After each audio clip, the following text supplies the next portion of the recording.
dedi. Bəsdirin nə sən, nə dedi? 5 saat deyirsən dedi. Deyirəm ki, orada mərdiven var.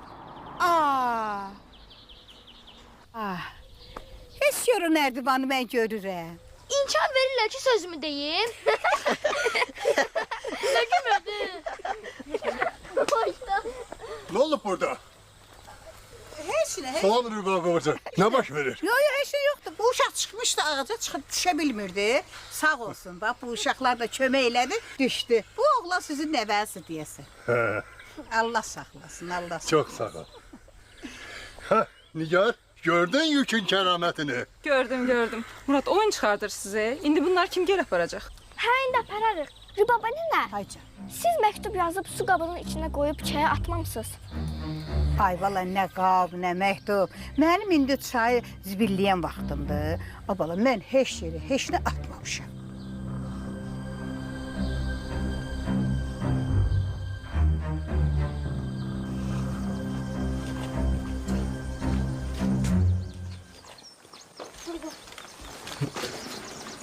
Buyurun.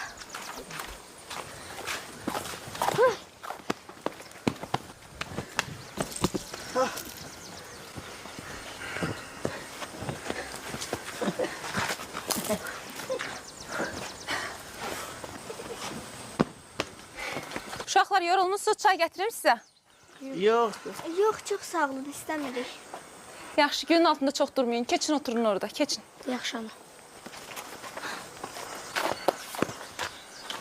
Böyle başa düştüm ki ben de size mani olmayayım. Yox ay baba, nə man olmaq. Bura sinəyət bizdir. Hayat benim değil, söhbət benim değil. İşinizde olun. Uşaqlar, məktubda yazıb ki, kömək lazımdır. Kim ola bilər o? Biz hələ bir nəfərə kömək eləmişik. Bəstəmədiniz kənd bağlıcadır. Gedək baxaq da kimə kömək lazımdır. Düz deyir də. Gəlin belə eləyək. Hərimiz gedək bir tərəfə. Oradan kimə kömək lazımdırsa kömək eləyək. Məktubunu da yiyəsən tapaq. Əla, qaçdıq. Bir dəqiqə. Birinci yeməyi yeyib gedək də.